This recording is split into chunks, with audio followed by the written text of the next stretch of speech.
Buenos días, buenas tardes, buenas noches. En esta ocasión voy a explicarles funcionamiento básico, despiece y otros detalles de mantenimiento de tres tipos de inyectores. Vamos a empezar con el inyector mecánico convencional.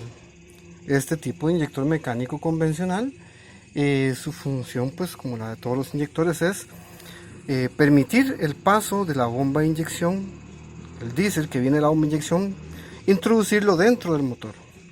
Para eso tenemos estas piezas. Esta es la tobera de inyector, la que cumple la función de cuando este pin se levanta por el aumento de la presión, el diésel sale expulsado hacia el cilindro pulverizado. Quien da la presión de apertura es este resorte y transmite la fuerza por medio de este pin hacia la tobera del inyector. Aquí le llamamos punta, podrá tener otros nombres. Esto es un tipo de inyector muy simple, muy sencillo, aumentando el grosor o disminuyendo el grosor de los ajustes al inferior del resorte. Va a aumentar la presión del resorte o la va a disminuir. Esto para aumentar la presión de apertura o bajarla.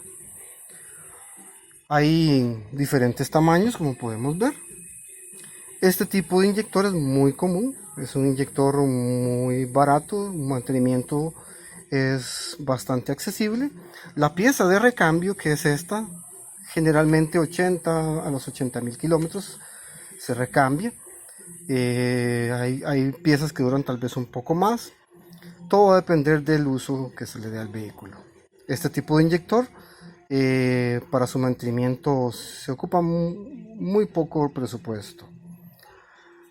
La tobera tiene un precio accesible, un precio moderado en su mayoría de los casos, ya que en algunos casos pues son vehículos tal vez de poca producción o descontinuados que no se puede encontrar su repuesto.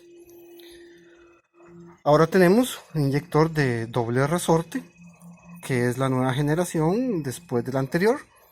Este inyector de doble resorte presenta una complejidad más alta.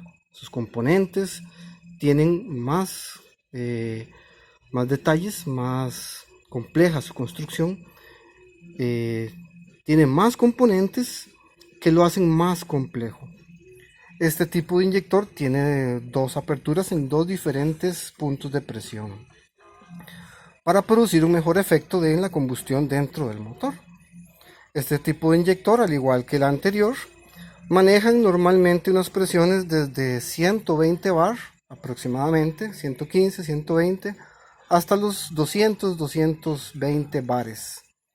La presión de apertura en un rango un poquito amplio, pero están dentro de un rango pues que normalmente se calibran. Van desde 120, los anteriores aproximadamente, 120, 150 bar, y estos otros van desde 170, 200, 220 bares, incluso pudiendo llegar hasta 250. Para calibrar este tipo de inyector de doble resorte se necesita una preparación especial y se necesita un equipo especial. Si en algún momento deciden desarmar un inyector de estos por cualquier circunstancia, tienen que tomar en cuenta eso. Son inyectores muy delicados, muy robustos. El repuesto es más costoso, porque como podemos ver trae componentes más complejos, y la calibración se necesita un equipo también bastante elevado su costo.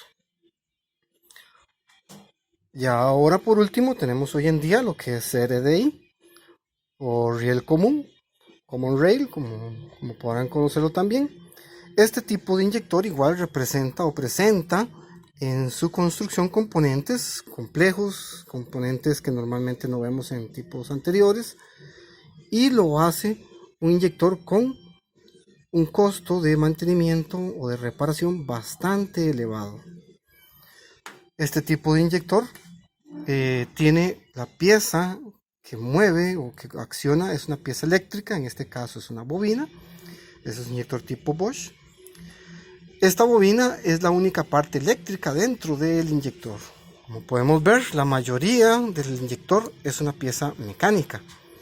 Son piezas mecánicas que se mueven.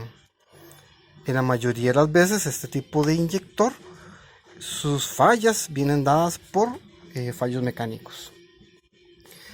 Este es un inyector piezoeléctrico en donde una gran parte de sus componentes que está interno es algo que se llama un elemento piezoeléctrico que reacciona a impulsos eléctricos, en donde se contrae o hace un pequeño movimiento para producir el efecto que se requiere. Este es un inyector también para CRDI. Este es más complejo, es un inyector con una construcción más fina, más detallada. Este tipo de inyector de CRDI trabaja a unas presiones muy altas comparado con los anteriores. Solo para el arranque se ocupa aproximadamente una presión inicial de 150 o 250 bares para que cuando arranque alcance aproximadamente una presión estable para el mínimo de 300 bar. En aceleración puede llegar desde 900 hasta 1500 bares, una aceleración brusca, una aceleración inmediata. Por lo tanto, este tipo de inyector, su robustez es muy alta. Es un inyector bastante robusto, bastante complejo. Por lo tanto, también lo vuelve costoso, porque a las presiones a las que es sometida tiene que estar bien hecho. En términos generales, pues esos son 3 tipos de inyectores que podemos encontrar en vehículos livianos. Espero les haya gustado y les sirva de ayuda para cualquier consulta.